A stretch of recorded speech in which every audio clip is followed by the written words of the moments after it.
We are live. What's going on, everybody? Welcome back to the Strictly Casual Podcast for episode 24. Today is July 16th, 2020. It is 17th. Friday. It is 17th. That would be my bad. All right. It is 9:32 a.m. on this wonderful Friday morning. This is the unoriginal podcast from unprofessional college students covering the latest and greatest gaming news every week on twitch.tv/strictly casual podcast. I'm one of your hosts, James Walmer, and to my left is the one and only Vincent DeSantis. Vinny, how are you doing? What have you been playing this week? I am doing so good, James. I've been playing Valorant a lot this week. I'm playing I'm right there with you. crap ton of Valorant. I played. Vinny, you started something this week. What did I start? You started the original Xbox game that started it all. For The original Huge Xbox fan. game that started it is Halo. Yeah. Oh, I finished Halo Reach on stream. That's a big one. You finished Halo Reach. That's a huge one. Yeah, I did And all of Halo Reach. tell me your thoughts going into Halo Reach before playing it. Well, you played a little bit like back in the day. Back in the day, I But- played a little bit of it. Yeah, on the 360. But what are your thoughts? How did they change going into it versus coming out of it? I don't know if my expectations were like very medium. I guess they weren't that high. But it was fun to play it on PC. The story is what I remembered it being. I wasn't like blown away by the story or anything, but I think I'm so privileged to be able to play games like Last of Us and stuff like that now with like really good stories, to where people are telling me that Halo is like one of the best stories in a video game they've ever played, and I didn't get that too much in Halo Reach. I enjoyed it and I followed it and I was into it, but it wasn't like mind-boggling story or anything. But I'm having a great time with it. I can't wait to play the rest of them to actually get some like context to things that happen, because Reach is literally the only game I've played. That's it. And that's the prequel. That's the prequel. Yeah, I'm excited to figure out what the actual Halo is. You know? Yeah. I have no Oh, idea. yeah. I have That's absolutely the no idea. Huge thing. Mm-hmm. The Halo rings, baby. Right. No, but it was good. Had a good time. Then also been playing a little bit of Hyperscape, which we'll get into a tiny bit later on too. Okay. But overall impressions. Of Hyperscape. Let me talk about it when we do the Ubisoft conference. Okay. But it's So- okay. Okay. Yeah. How about you? What did you play this week? I also jumped into Halo Reach, started a little bit of that campaign on stream, Mm-hmm. but quickly jumped over to the multiplayer because it was right there, and I had to jump in. I downloaded all of them. I downloaded Halo Reach through 3, jumped into some Halo 3 multiplayer, Yep. and that really got the nostalgia going, as well as Halo Reach multiplayer. Brought you right back. Brought me right back. What I really like about the way they do multiplayer, and I talked about this on stream, is the season progression, right? There's no season pass, but what it does is every 10 levels, there's a whole like slew of upgrades and things to unlock using the battle pass. However, every time you level up, it's not a progressive, like every level you get something new. It's you Right. have the entire like floor, I guess, of equipment to unlock, and you can pick and choose whatever you want within that 10 Right. level span, right? So if I want something at tier level 20, I don't have to be tier level 20 to get there. I just have to be tier level 11, because that's when the whole thing Right. goes up. And so the next floor, I guess, if we're counting it like Yeah. floors like on a building, is the next floor unlocks when you get everything in that previous floor. Right. So I really like that because it allows me to prioritize the pieces of gear that Yeah. I want more sooner than later. Yeah. It's a cool system too. Obviously, I only had like a couple points to spend in there, so I didn't really get the full. I haven't really checked it out too much, so I gotta play more Also, Vin, multiplayer. Yeah. that game mode that I was talking to you about earlier, Reach Invasion, Yeah. that I was very much struggling to explain. Yeah. It isn't in the game; it's just in the ranked. Okay. We gotta try that out. We gotta jump in there and play that. Okay. I gotta get better at the game. I'm gonna be -0 again, or -1. I'm thinking about buying an Xbox controller just for playing this game. Wow. It's just I not feel working with you on mouse and keyboard? it's just not the same, Okay. you know. Yeah, I get it. Um, yeah. Anyway, I'm playing that. I've been playing Valorant with you, having a Sweet. good time. Yeah, Valorant's been so good. Mm-hmm. So this is big. This is It's a real big big. week. Yeah, beginning This of the happened week early on Monday. last week. Monday, right? Yeah, or I thought it was it Monday?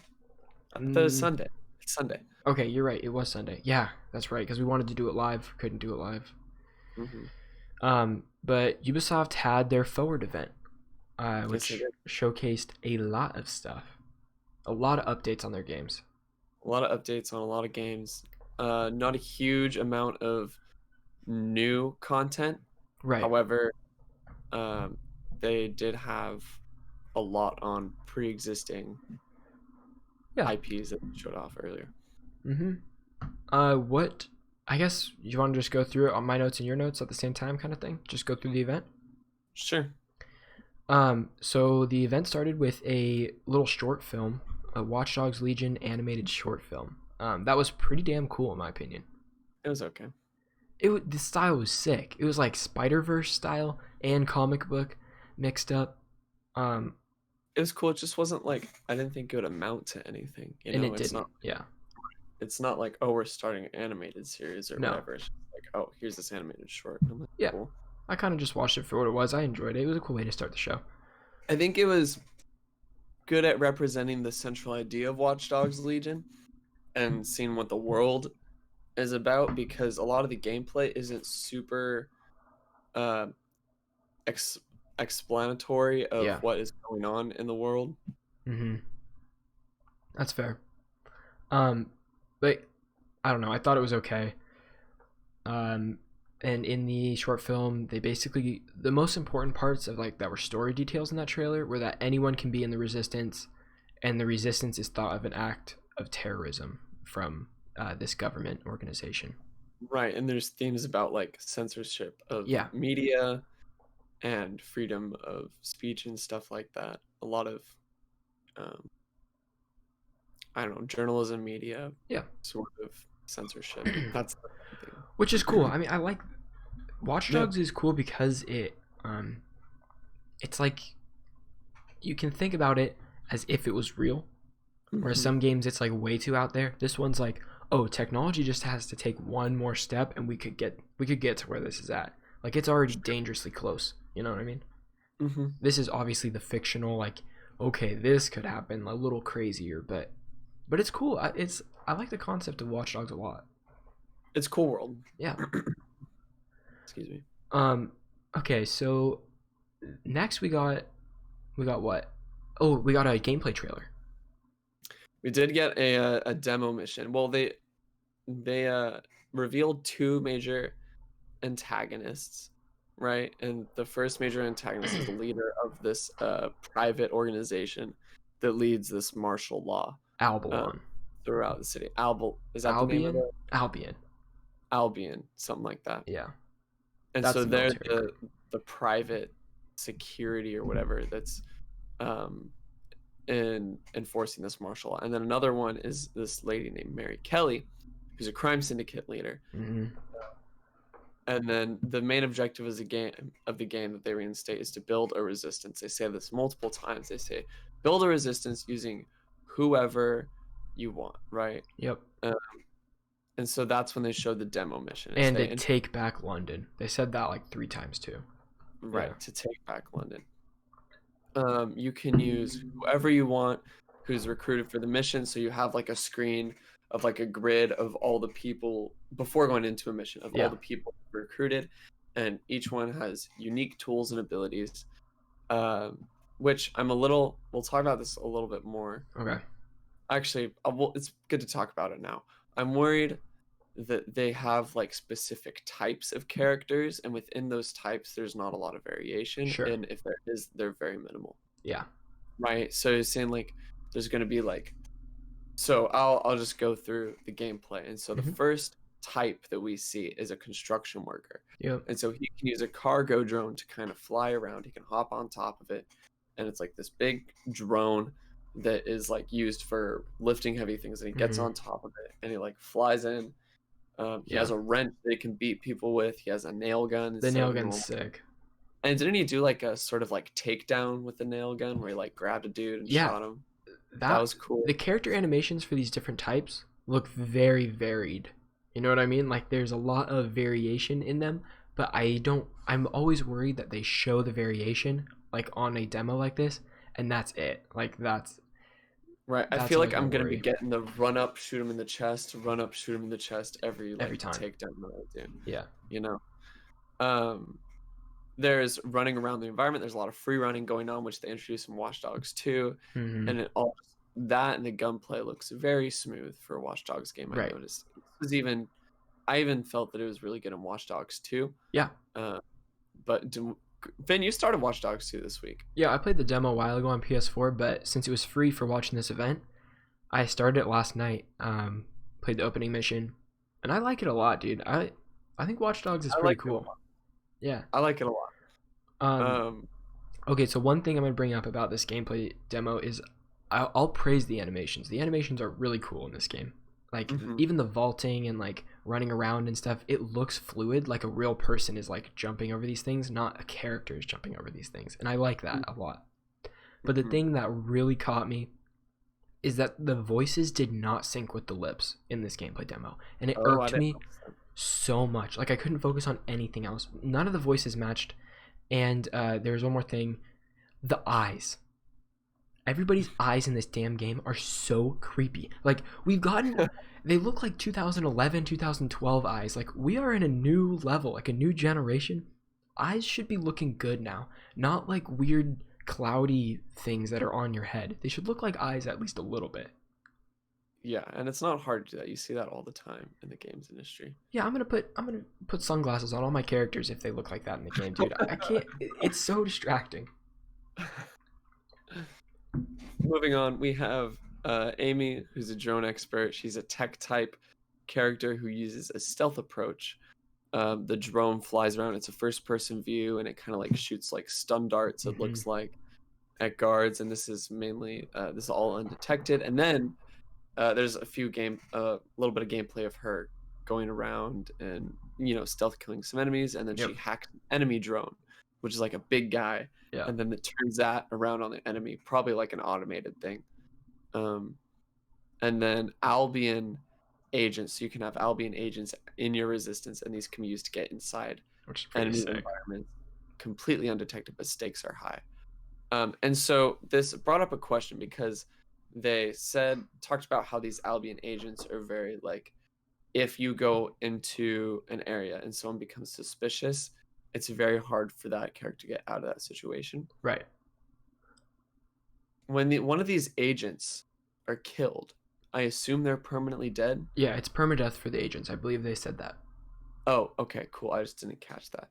So it is permadeath for the agents, which I like. I like that too, but I was playing Watch Dogs 2 last night, and you die Mm-hmm. very easily. Mm-hmm. So What either difficulty are you just normal. You die on? Okay. pretty easily in Watch Dogs 2. If they do really go in with permadeath, I think they have to make it a little harder to die, and they have to make the stealth better. It's gonna suck so bad if the stealth is unresponsive and your character dies from an AI error. I thought the stealth was fine in Watch Dogs too. I haven't played enough of it to like judge it, but it has to be good. That's all I'm saying. It's not that it has to be better than Watch Dogs 2, but it just has to be good in general. Yeah, I agree. Then, after Amy, we get one of the characters who's like a John Wick style Dude, character, hell yes. and it was really funny because someone talked about like it was on Twitter. It was like, I'm glad that they have a John Wick character without having to pay to use the assets. Yeah, And then exactly. Cyberpunk quoted the tweet with just like the eyes emoji, Yep. you know. Um, and I just thought that was funny. Also, there was a drunkard type of guy who like hangs out at pubs, and he's just a hand-to-hand Right. combat guy. Well, bro, But the John Wick guy's John so Wick guy cool. is really cool. There was like, it was just takedown after takedown. It was so sick. I mean, didn't get gameplay of him, but there's also like a James Bond 007 type character that we saw multiple times, Right, yeah. which was pretty cool. Um, Let's just hope they didn't show all the types right here. We've already seen the Grammy, you know, she's in there. yeah, Um, that's my hope. Yeah. But hey, on paper and in theory, this game's gonna be tons of fun if you can really recruit anybody and stuff like that, and it plays just as well, if not better, than the other Watch Dogs 2. Watch Dogs 1's a little bland in my opinion. Yeah, me too. Yeah. Oh, Colton's in the yes, chat. He let's go, Granny. says, "Let's go, Granny." Yes, sir. Yeah, I'm gonna have fun with Watch Dogs Legion. I'm not gonna buy it when it launches, but I think that down the line I'll get it. One of those things, unless it's amazing. I'll buy it for like 40. Yeah, unless it's absolutely amazing, then I'll pick it up. But again, I think James, it's going to be a solid 8. here's my biggest problem. The end All of right. this year is literally, it's going to be the biggest open world fatigue I'm ever going to have in my life, which is going to ruin the experience of some of these games for me. Me and James have been talking about this, but like I haven't said it on the podcast yet. Imagine the end of the year where, okay, I'm waiting to play Ghost of Tsushima till the end of the year when we get PS5, maybe. Who knows? We'll see about Ghost of Tsushima. But Cyberpunk, Assassin's Creed, Watch Dogs Legions, possibly Ghost of Tsushima. What other open world games are coming out at the end of the year? Potentially Breath of the Wild 2, what they've been talking about launches at the end of this year. It's way too many open world. I'm gonna play all these games. Cyberpunk, they want you to play hundreds of hours of it, right, to complete everything. We already know the new Assassin's Creed will be like an 80-hour thing. Ghost of Tsushima, I'm hearing, is like 40 hours. You can pretty much get the whole open world almost done. Like 20 for the game, 20 for collectibles. Dude, this is hundreds of hours of open world. I'm gonna be sick of it. Yeah. But I want to love these games. All these games look incredible. Sure. I don't know what to do there quite yet. I gotta space them out. That's it. That's the only thing. Guess I'm just not picking up that Destiny 2 expansion. Yeah, I'll see when I get there. I always say I'm not gonna get it, and I always end up getting it. So we'll see. And lastly, for Watch Dogs Legion, they announced an October 29th release date. Yep. So that's gonna launch PS4, I guess, but because that's gonna come out before the PS5. Yep. And Xbox.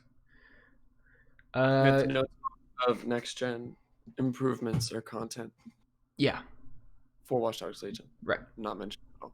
Not mentioned at all. Do you have any other thoughts on Watch Dogs? No thoughts on Watch Dogs. Next up, they went on to a little bit of Brawlhalla, which if you don't know, it's kind of like a little Smash clone. It's free to play. They announced it's coming to iOS and Android with customizable screen controls and crossplay with all platforms.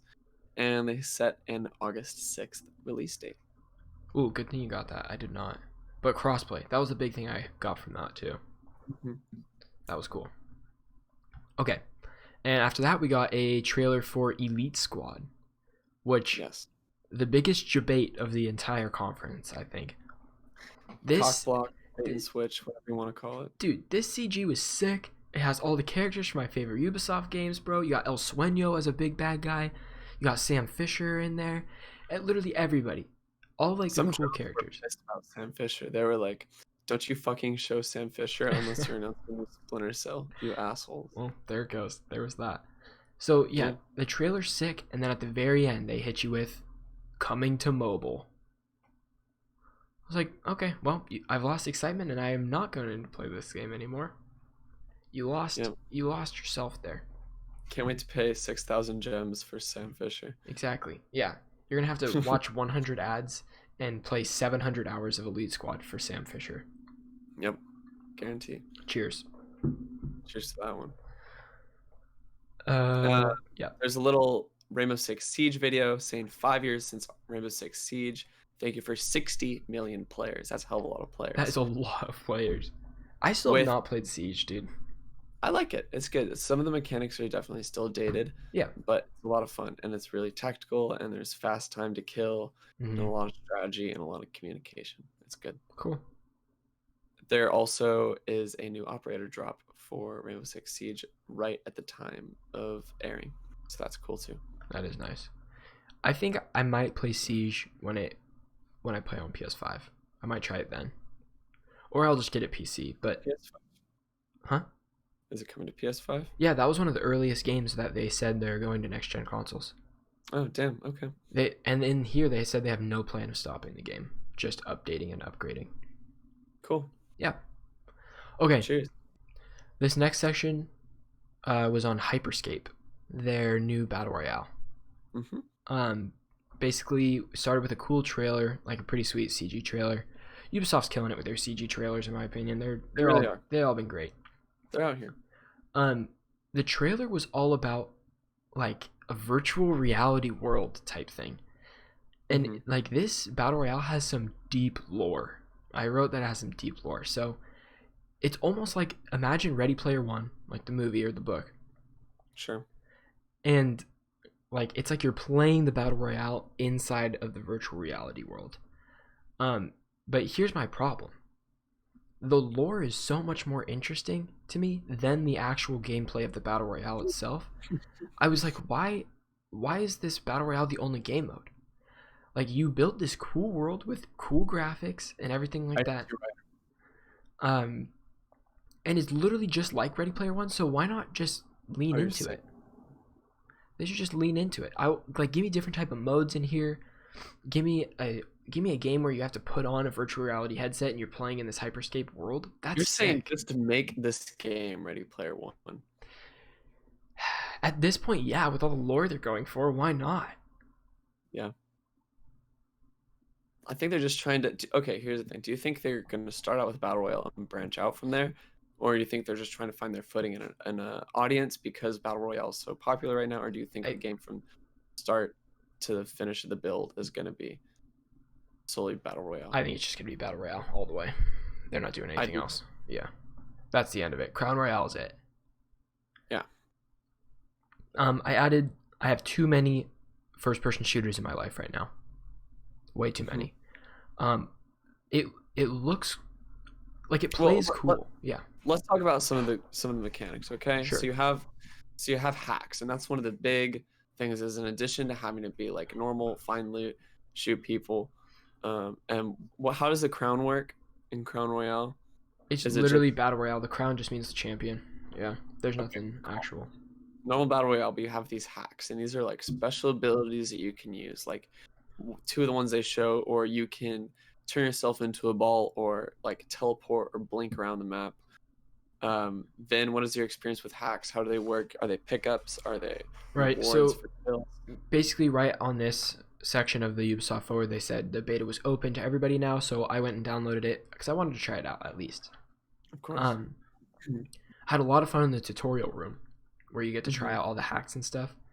Basically, there's a hack where you build a wall that you can see through and they can't see through. That one's kind of cool. You can turn yourself into the ball and bounce away. There's a healing hack that gives you like an extra 25 shield or whatever. Are they pickups or are they? They are pickups, and you can hold 2 of them. Okay. And then what else is there? There's like a speed thing, like a little jet, like just like Jet in Valorant, how you can dash forward. It's like a dash, pretty much. Okay. I'm trying to think of the other ones, but nothing was like noteworthy that I can think of. But here's the cool thing that I do like about this game. The weapon upgrades are not like Fortnite or whatever, where there's the common rarity, the rare, legendary, epic. It's not like that. Guns fuse. So like if you start off with the base level gun, and if you find a duplicate of that gun, you fuse that gun with your gun and it levels it up. And so you can do 5 infusions until you have like the best version of that gun. And sometimes it's like a sight, a fast reload, stuff like that. And I think that's a pretty inventive way to do it. Because it puts everybody on a pretty level playing ground at first.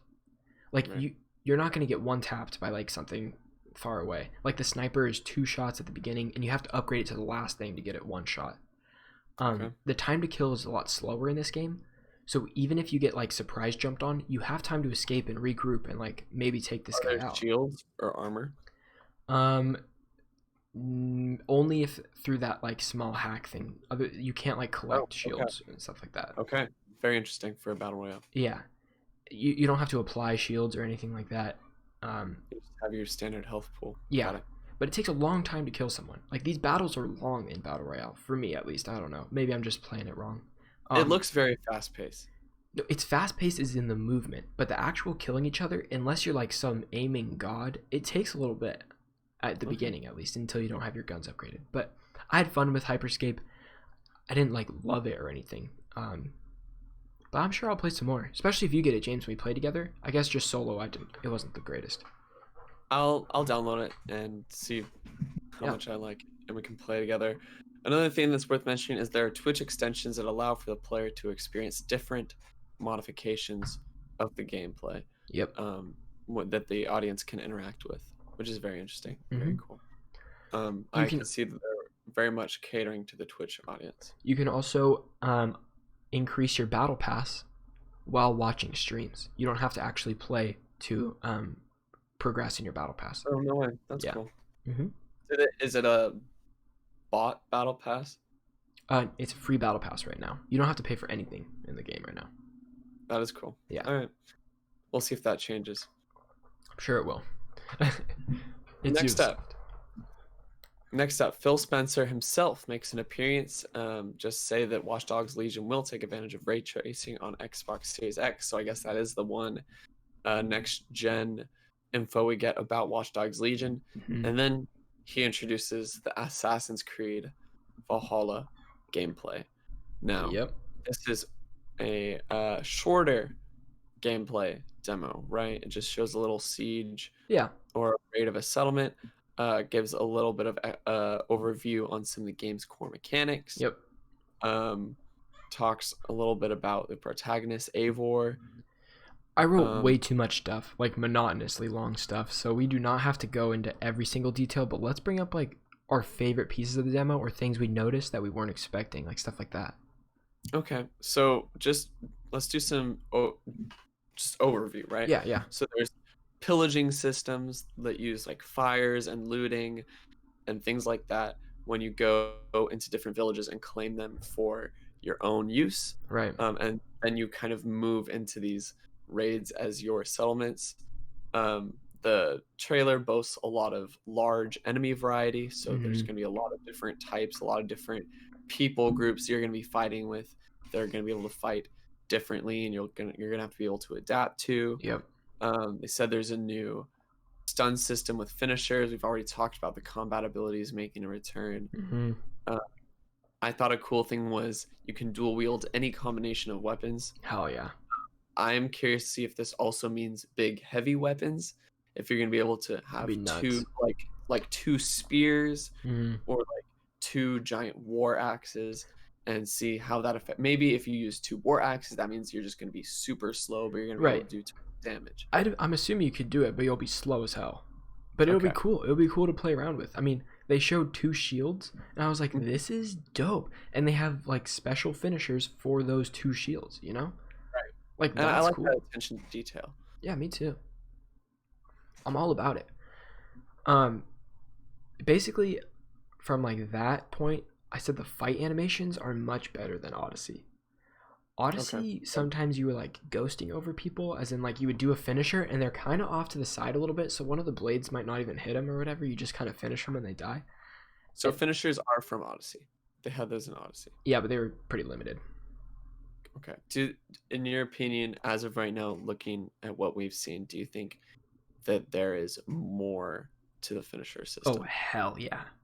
Okay. Yeah, I'm talking there's maybe 2 finishers per weapon type in Odyssey. And you would just be the same ones over and over again.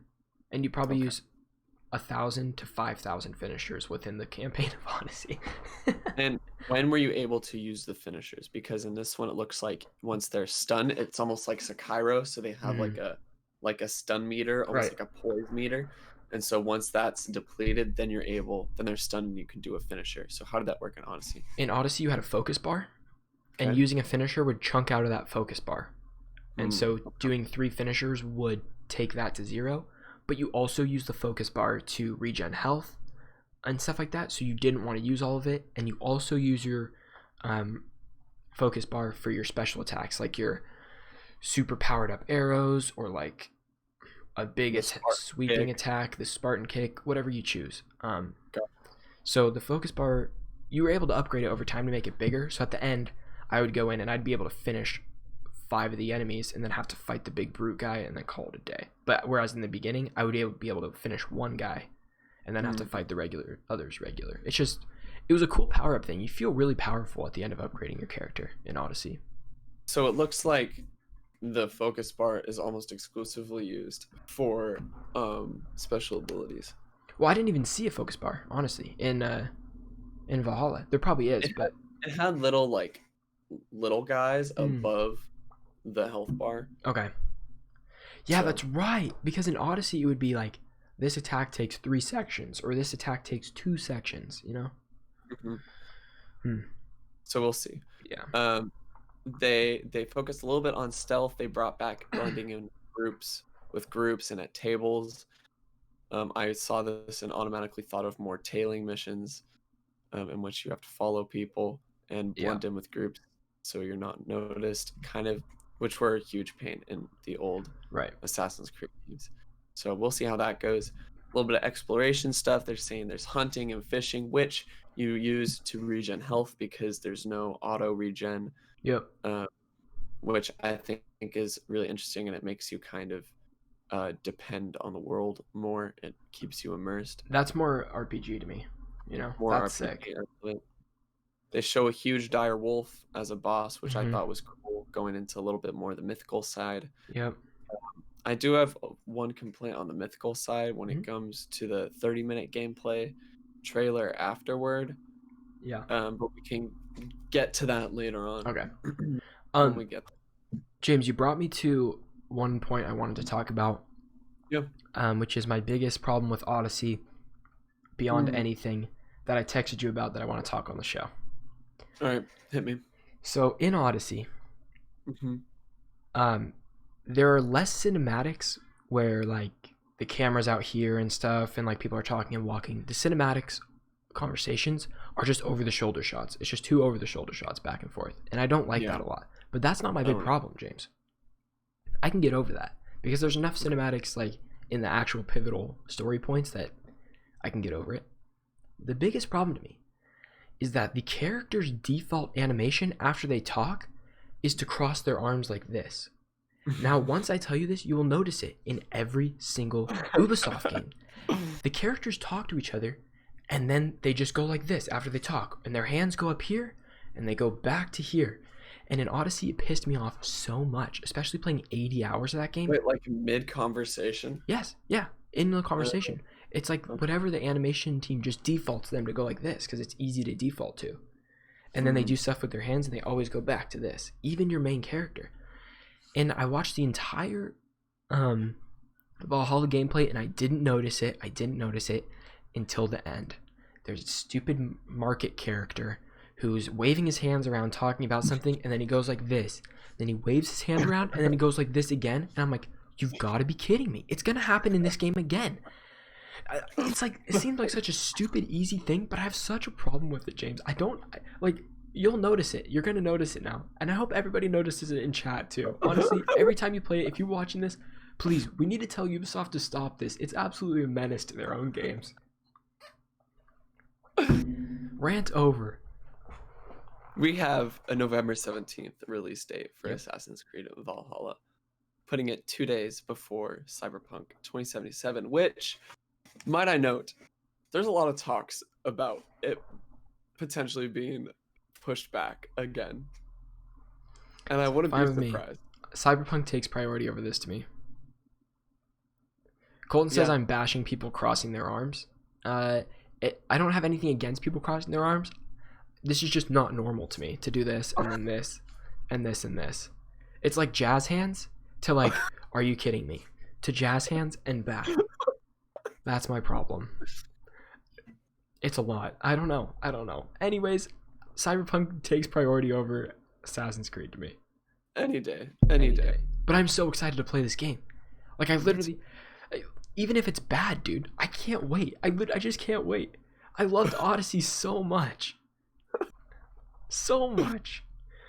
The final reveal of the entire event is Far Cry 6. Yes. Tell me about what we saw, man. We saw it was already leaked, which is a kind of a bummer. That we were getting. I'm gonna butcher his name and I can't say it, but the guy from Breaking Bad. It's a trailer showing a little Voss. That's his name, right? Voss from Far Cry 3. No. It's not him. I believe Imran Khan, a journalist, tweeted out that it's funny because what we think he's Voss because he looks so similar, but really that just points out the reality that there's no variation in characters Right. as leads in games. Mm-hmm. So that's why it looks so similar. Anyway, apparently it's not. But it's not like confirmed by Ubisoft, I don't think. Okay. Well, regardless, it's a little kid, and he's putting together a toy car, and then our homeboy from Breaking Bad walks in with a very serious, menacing voice and hands his son a grenade and pulls the pin. And he walks his son outside where there's riots happening outside the. No, it's not an embassy, but wherever this dictator character lives. Mm-hmm. And is basically explaining to his son that you need to have a tight grip on your people, just like you have this tight grip on this grenade so it doesn't blow up. I thought it was a pretty great trailer, like a pretty great cinematic thing. The graphics are absolutely insane. You can literally count the beard hairs on I don't know his name, so on that guy. Pretty cool. I don't really have a big history with Far Cry, so I don't know. Like, I'm not super excited of this or anything, but it looked really good. What do you think? It did look very good. I'm excited. I'm worried. I'm kind of over the Far Cry formula of going around a large plot of land and taking over all these towers to reveal new sections of the map. The gameplay is tiring to me. Right.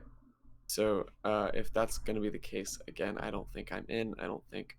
Not Not saying the trope doesn't work, but it is just gotten tired and overused for me, and it's been a huge thing of a lot of open world games recently, and I'm just a little tired of it. Okay. I think there's other ways, not that I could tell you right now, there's other ways to promote exploration in game worlds, and I don't think it does a lot for the game when it's just revealing a map that is a menu piece. They're gonna have to do some sort of reinventing for that game. You know, they've done the same thing for a long time. Yeah, and I think the fans are echoing what you just said too, like the hardcore Far Cry fans. But yeah, curious to see more of it, for sure. Curious to see more. At the end of the conference, they promised another Ubisoft play later this year. They did. Probably showcase more of these games to have more Far Cry 6. Yeah. Then they go into the final part of the event, which is the 30 minutes of Assassin's Creed Valhalla gameplay. Yes, they did. Before we start this, I'm going to preface that this is different and the same as what I saw earlier. So we saw in or at least in the leaked footage. It's the same raid, the same assault. So it's the same gameplay area / story thing, but it branches out from that very quickly. And basically that castle raid is the only thing that is the same in the gameplay done. I don't even know, like, where do you want to start? I didn't write down the stuff like in order. I just saw it as I saw it. Okay.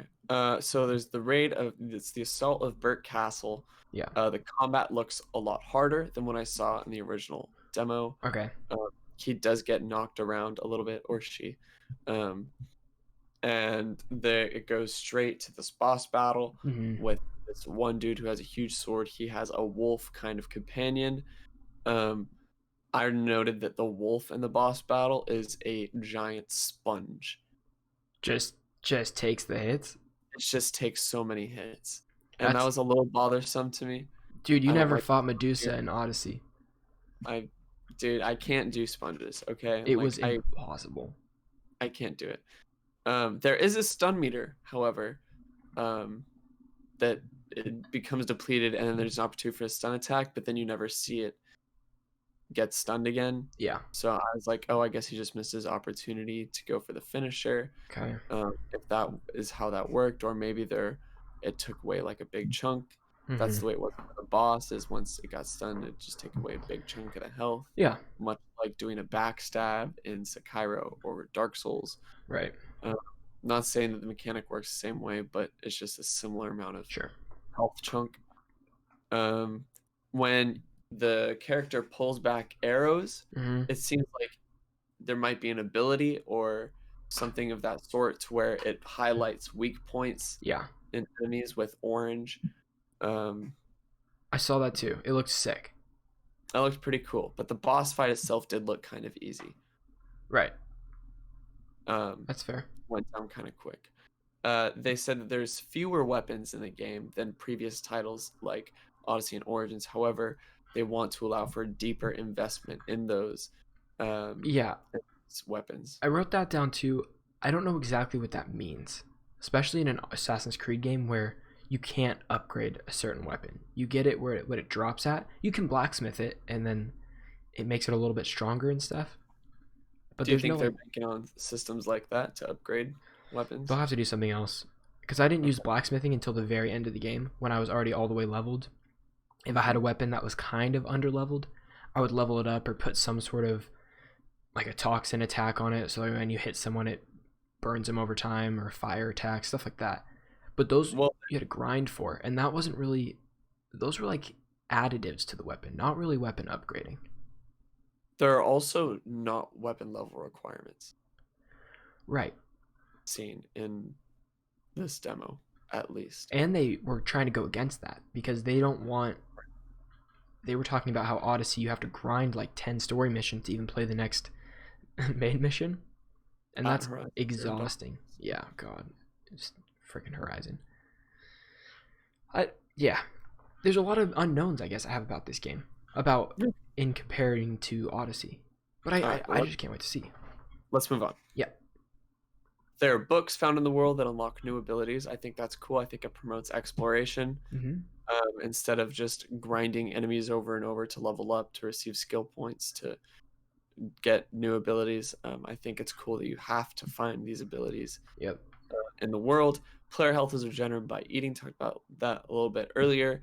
There are free running challenges, which I think is good in promoting that original sort of Assassin's Creed feel. Yep. Uh, and once you finish these challenges, the result or the reward is tattoos that you can change Customize. and Customize your customize. tattoos. Yep, Hmm. very cool. I like there are a lot of things in the world that grant customizations and abilities that Yep. encourage exploration, like I said before.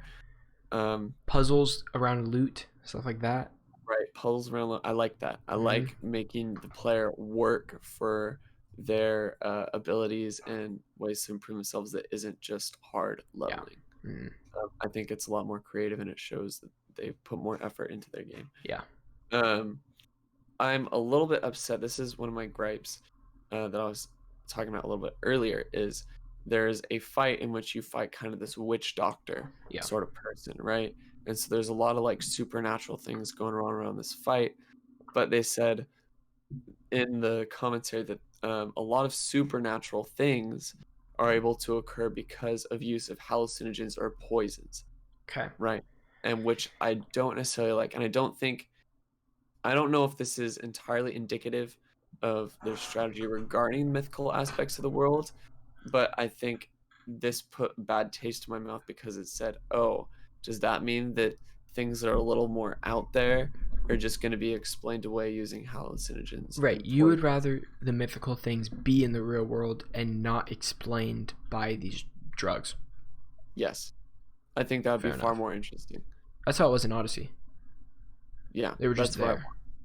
want. Okay, which is what I'm hoping they continue on Yeah. in this game because I know a lot of people liked that about Odyssey and Yeah. that it felt very alive. They didn't shy away from the mythical things in the other games, especially in Origins too.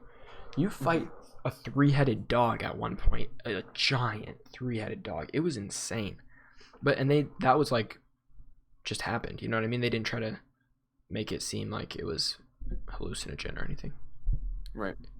So maybe this was just a one-time deal, And it but could just be like nevertheless, wording. Just the wording kind of caught you off guard for it. sure, totally. I think maybe they were talking about just this one specific instance. Yeah. Also, in the boss battle, the player uses two of the opponent's daggers to do a finisher on him, Hmm. but leaves one in the body of the finisher and takes one as loot, and Uh, that bothered me he should have took both because as loot. yes, Yeah, I fair was enough. pissed.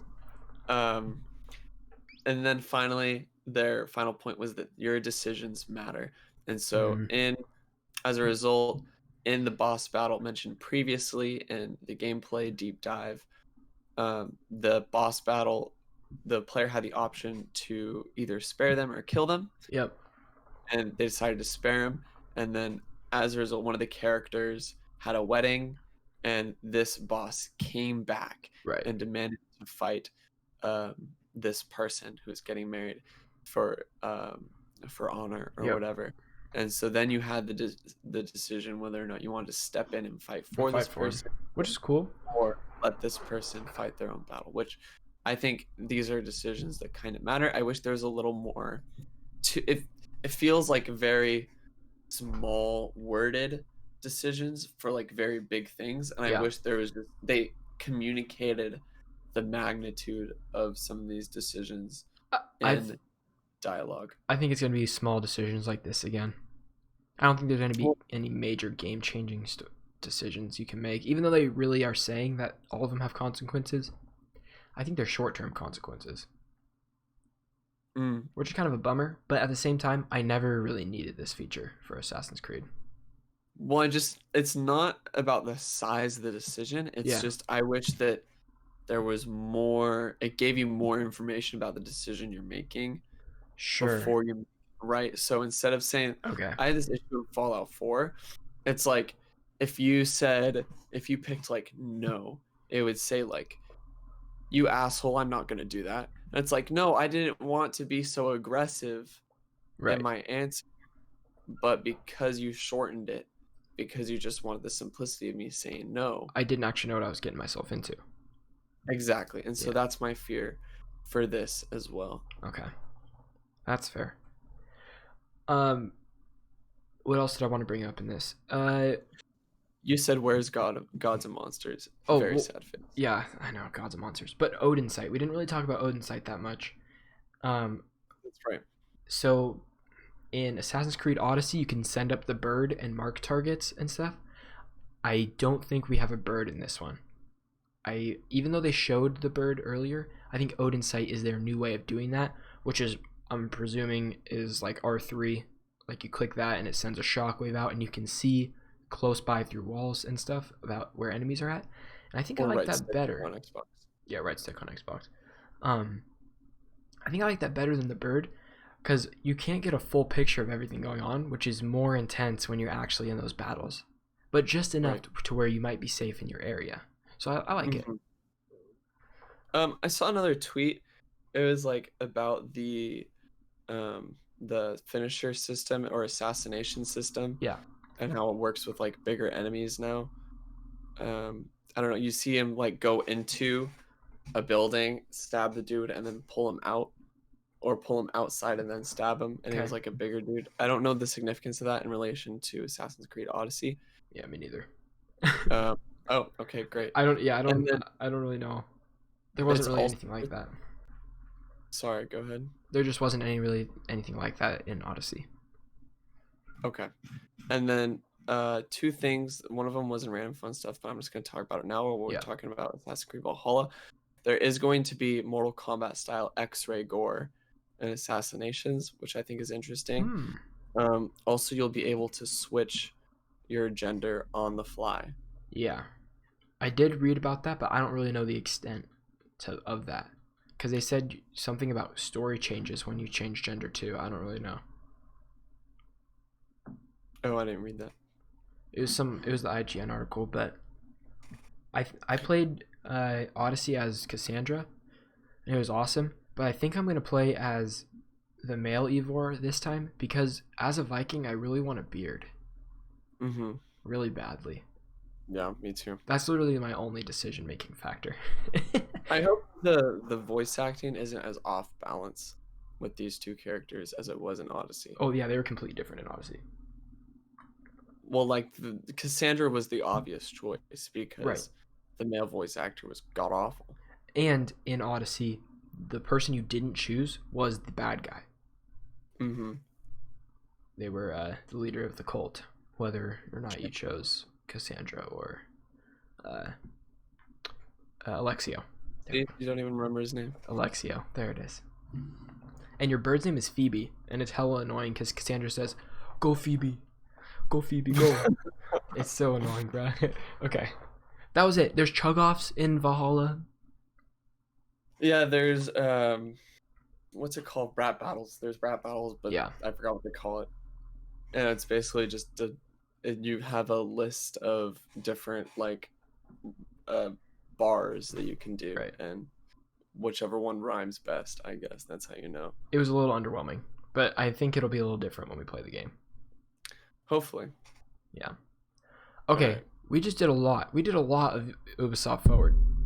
We did a lot of Ubisoft Forward. That took us almost an hour. Yep, that was damn near an hour. We got a lot of news left. We got no lose left. Let's keep going. Let's go keep through it. trudging. All right, All right. I'll take this one or unless you want it. No, you take it. All right, Bungie Your game, delays. Vincent. I'm a what? This is your game, Vincent. I don't know if it is, dude. I'm so bad. Bungie delays Destiny 2 Beyond Light expansion to November 10th, which is an unfortunate date because there's a lot of other games coming out right around then, and possibly a new console. I don't think there's going to be a shortage of games to play on the PS5 like there was on the PS4. That's a problem that is not going to happen. Exactly. Bungie announces in a blog post that the expansion previously announced to release on September 22nd will be delayed to November 10th. Bungie blames COVID for the delay, saying, "The past few months have been a challenge and will continue to be during the pandemic. We've learned to create together in a new way by having to work apart from one another." I lost my spot. There we go. Despite these hurdles, we're still committed to the same level of quality that our fans expect. Season of Arrivals, as a result, is being extended all the way until November 10th, the release of Beyond Light. Gilliam notes that it is unclear how this delay will affect next-gen versions of Destiny 2. This is good news for me because I have not been playing Season of Arrivals that much, so it gives me more time to complete more of the Battle Pass, and less pressure to finish everything before the new expansion happens, if I choose to go back hardcore. Same for me. And it doesn't bother me that much that it got delayed. No. Make it better, or make it good, it's no big deal. I'm slightly bothered because this was going to be my in-between game Fair for a enough. little bit. So it's going to be like, now it went from something that was going to tide me over until these other next-gen kind of titles. Yeah. But now it is grouped in with those, and as a result, it might not even get a purchase from me. Fair enough. That makes sense. Yeah. That'll be. Yeah, I think a lot of people are going to be like that. To be honest, James, I don't think you're alone in that decision. No, I don't think I am either, which is a bummer for Bungie. Right. Especially, they should just quit on Destiny 2 and make Destiny 3. Let's go, baby. Let's go. Come on, we need that new engine, baby. Let's go. Make it look better. This week is a good week for Sean Layden. Not Sean Layden. Different Sean. Damn it. Different Sean. I forgot his last name. Um, Anyway, Hello Games. No Man's Sky receives a Desolation update. This comes from Austin Goslin at Polygon. No Man's Sky new Desolation update. No Man's Skies. Weird because it's two plurals. No Man's Skies new Desolation update is here, writes Goslin, and it's full of more creepy story content than the game has ever had before. The update gives players new spaces to explore by adding abandoned freighters all throughout space, each with its own unique story of what happens to its crew. So sick. Freighters themselves will be procedurally generated, ensuring that no two will be the exact same.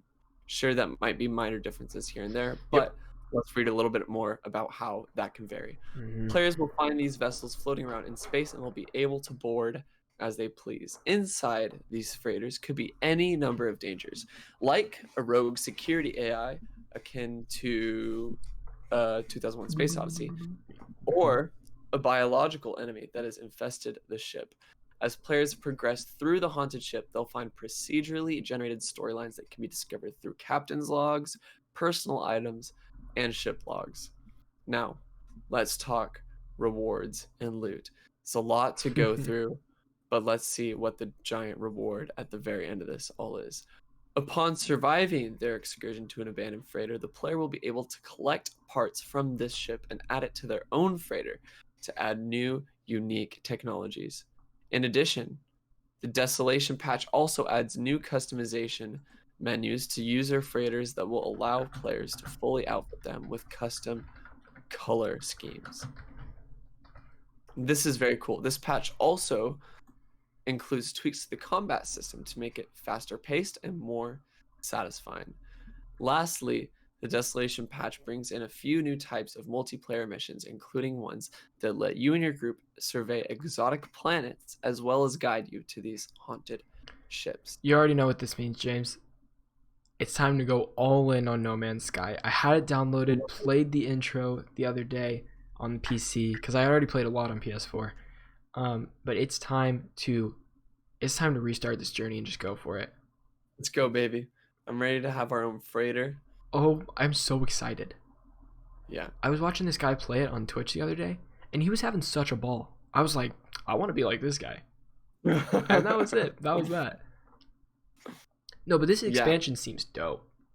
It seems cool. You know, No Man's Sky has been killing it with the Absolutely. expansions. Absolutely. I jumped in about a month or two ago, and I had fun. Some of the stuff is a little grindy to try and get some of the technologies for base building, but I think the base building is a more grindy way to play the game, right? Yeah, and I think at the beginning it's also a lot harder. Oh my god, for No Man's Sky, my brother is a big No Man's Sky guy, so I watch him play sometimes, right? And he has this whole system where he buys up a bunch of oxygen on one planet, goes to a different planet to sell it, and he goes back and forth between planets and stuff and sells oxygen and materials, and he just gets so much money in like 30 minutes, like abundance of cash, and he just spends that doing his stuff. But it's like, he just knows how to play it, and I feel like I could get there, you know? I just need to learn it. It's a whole lot. Yeah. In chat, we got some, it has awesome flying mechanics. I agree. It's really fun to fly ships in that game. Really fun to fly ships. They really nailed that. Mm-hmm. Yeah. I don't know. You got anything more on No Man's Sky?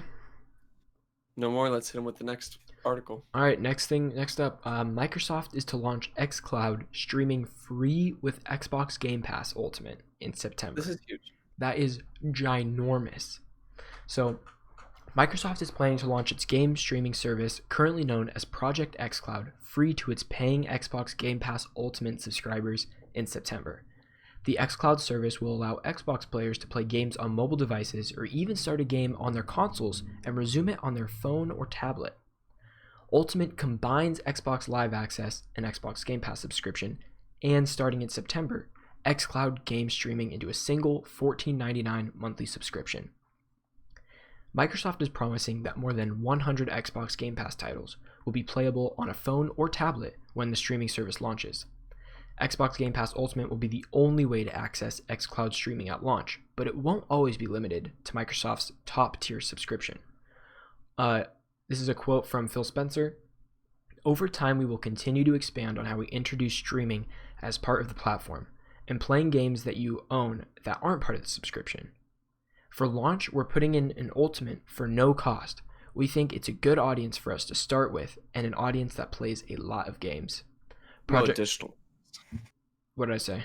Did I say additional cost? Oh yeah, no additional cost. My bad. Project xCloud won't even be the final name for Microsoft's game streaming service. This isn't the official name, but you should think about it as Game Pass streaming or Xbox streaming, something like that, explained Spencer. We actually don't have the final name yet, but it won't just be Project xCloud.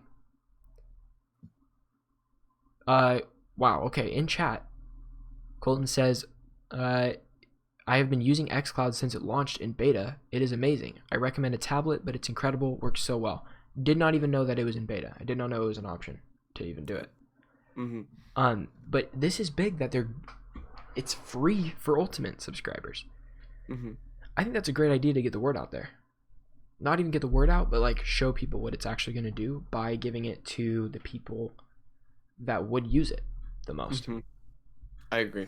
It's a good move. Yeah. Very good marketing decision. Give them that little taste to see how it is before being all in. And it's coming soon. We don't have an official date. Everything else on top of it too. that's the part that really pushes it, I think, is they Yeah. don't want a premium for this whole thing. It's like, listen, you'll get Game Pass on all your devices, Xbox Live Xbox, yep, Xbox Live, and XCloud. everything all together. They're doing a great job of bundling it. Yep. For Good one. $15 a month. Not bad. Good one, Microsoft. I don't think I have any further comments. I think this is a great Me marketing neither. decision. Yeah. It's just cool to Apparently get it more works information. well. Yeah, I heard this is a great streaming service. It's one of the best ways in which a company is doing cloud streaming to devices. Mm, And I'm excited to see how it impacts the rest of the streaming services that we know. yeah. I agree. All right, on to the next one. Microsoft discontinues Xbox One X and Xbox One S digital edition ahead of Xbox Series X launch. That's a lot of X's and S's. It's a lot of X's and X's. This comes from Tom Warren at The Verge. Microsoft is officially halting the production of its Xbox One X and Xbox One S, all digital edition consoles. Quote, as we ramp into the future with Xbox Series X, we're taking the natural steps of stopping production on Xbox One X and Xbox One S, all digital edition, says a Microsoft spokesperson in a statement to The Verge. Xbox One S will continue to be manufactured and sold globally, end quote. So this means the Xbox One X and S, only the all digital editions, are being discontinued. Yeah. I mean, that's fine. They're putting their production into the new consoles, presumably. Yeah. This is following reports of Xbox One X and S shortages surfacing within the past few weeks, as well as an increased demand for these consoles during the pandemic. Yeah. Sweet. It is what it is. I don't- I don't have a lot on this. I think so. The all digital editions were cheaper.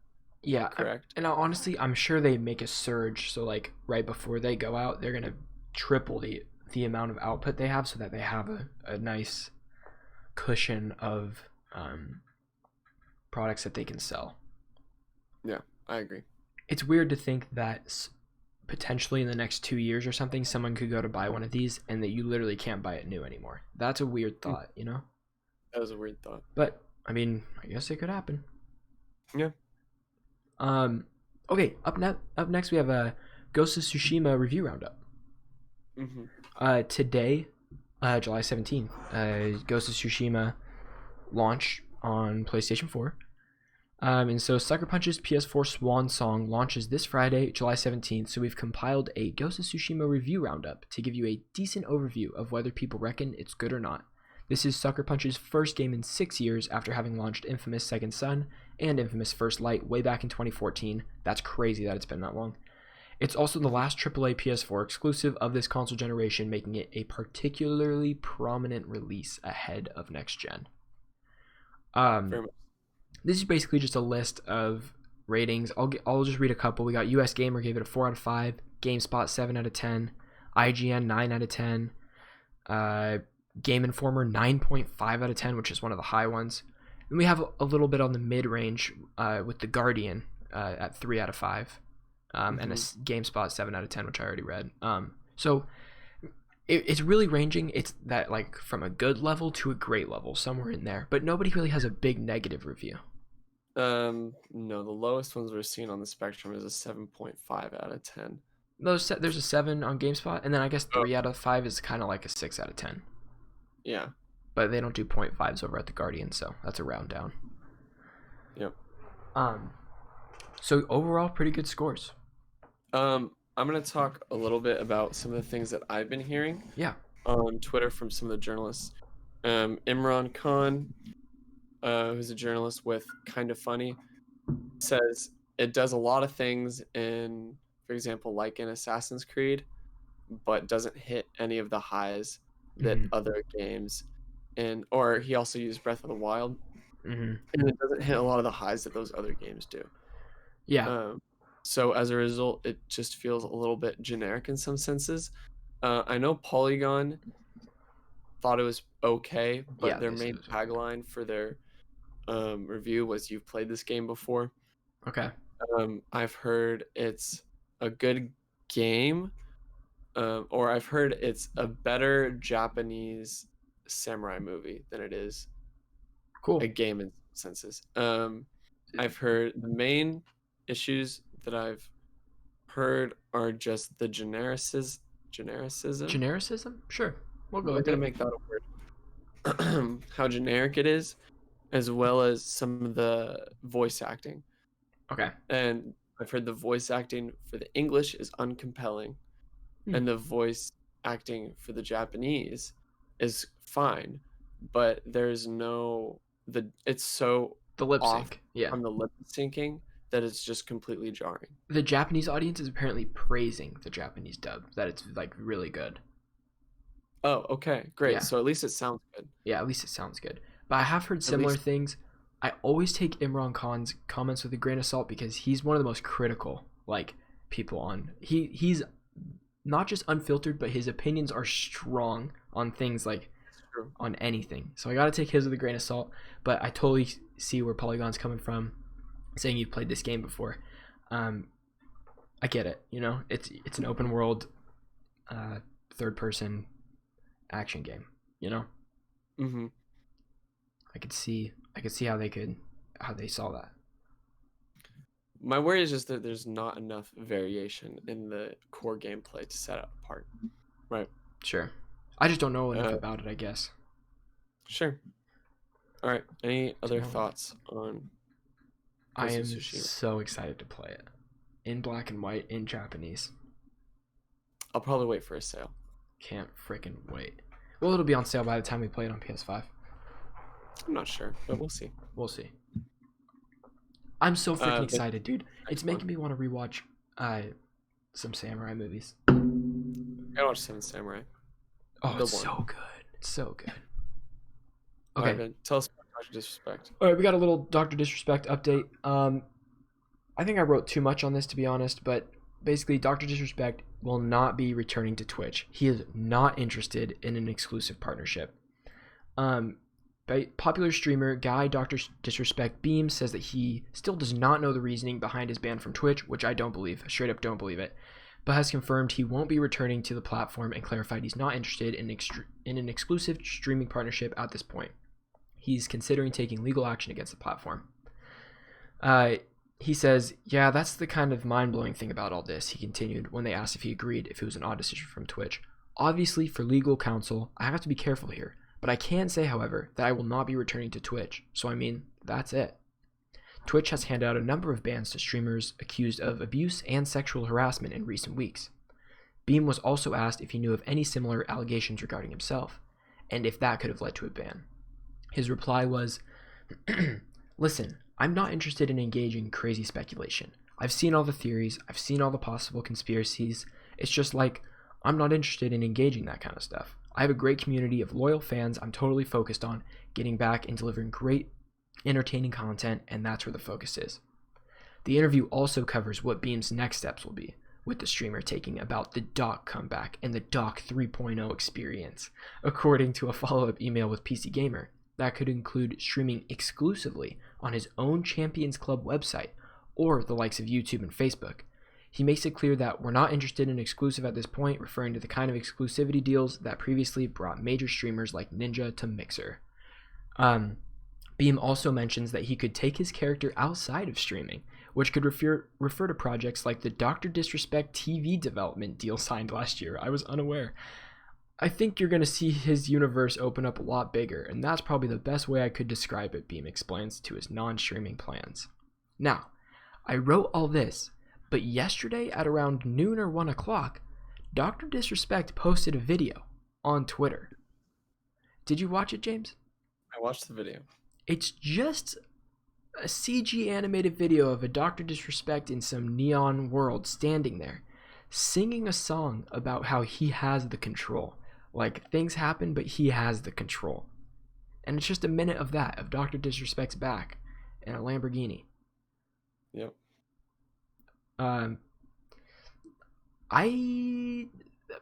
I'm just so interested in this. I'm just so interested in Dr. Disrespect's absolute train wreck of a career happening right now. And Yeah, it, it it almost sounds like he meant for it to happen in I this know, statement. I know. It almost sounds intentional, but then you go back and look at that footage, right, of him like The most horrifying video of 2020. the last minute or so of that stream. It's terrifying. It truly Yeah, is. I don't really even have that much to say about this, but I felt like it needed to be mentioned, and I sure. want to keep people updated on the Dr. Disrespect story. Yeah. Um. So yeah, hopefully we have more updates on the Doctor soon. Hopefully. Hopefully. If it's a Doctor Disrespect TV show, God help us all. God help us all. A man recording in the bathroom and cheating on his wife now has a TV show that probably caters to early teenagers. Good luck, world. Good luck, America. Just kidding. Good luck, Charlie. Good luck, Charlie. All Now right. on to part of the show, random fun stuff, the stories without a story. We have a few things on the dock here. It's short and sweet. Vinny, why don't you All right. take... This one blew my mind. Microsoft's Flight Simulator gets a 10-disc physical edition so that you don't have to download anything over the internet. 10 discs. They said one disc is 90 gigabytes. A whole ass book. I don't know how many gigabytes the other discs are, but 10. It literally unfolds like 3 times to get all the discs. What do you think are in, like, what is each disc? A Dude, separate plane? A I separate... don't know. Dude, do you know that we have Microsoft Flight Simulator on Game Pass coming for free? Like, I think they said it's hundreds of gigabytes, but I really want to try it. There's a huge fan base for it. You need to have a whole ass setup of like 3 monitors. Master, and you need to have a joystick, and I'll see what I can do. I'll get back to you on this. all right, great. Yep. Halo 3, if you haven't heard, is now available as part of the Halo Master Chief Collection. I've been playing this week, and it's just nostalgia town, baby. Yeah, I'm excited to play it. Eventually, we'll get there. 3 more games till I get there. We can play multiplayer, man. Yeah, we can. Orcs Must Die 3, Sekiro Shadows Die Twice, and Hitman 3 get a Stadia announcement trailers. This was part of Stadia's conference that was this week that nobody knew about, and I heard it was awful. And so I did not even take the time to watch it. I didn't either, but I just know that these trailers came out. Yep. That's that. Apparently people like Orcs Must Die, though, as a franchise. Yeah, I never tried I think this is a new installment? Yeah? Could be. So, all right, everybody. This brings us to the end. We blasted through those stories. Yeah, we did. But we did good. We spent enough time on them. You know. We did. I think we gave them due diligence. I agree. Now, everyone, this brings us to the outro, in which we plug all our socials and we thank you guys. So, without further ado, our Discord is in the description if you're watching this on YouTube. Mm-hmm. Please follow us. If you're watching this on YouTube, follow us at twitch.tv/strictlycasualpodcast. If you're watching this on Twitch, go subscribe at youtube.com/strictlycasual. Yep. We'll be posting this and the live reactions. Live reactions straight to YouTube after this. We do a pre-show, or sorry, a post-show after on Twitch. So yeah, please come join us on 9:30 Friday, 9:30 a.m. Pacific Standard Time on twitch.tv/strictlycasualpodcast, because you can come hang out with us a couple minutes before the show and after the show too as well, and just hang out and talk. So yeah, thank you all for watching. Once again, we're almost at 25 episodes. Next week we'll have 25. Wild. That's 25 weeks of... We literally said it at the same time. 25 weeks of Strictly Casual, baby. Wow. It's exciting. It is exciting. Yeah, you love it. We love it. All right. Have a phenomenal day, everybody. Peace out. Have a great week.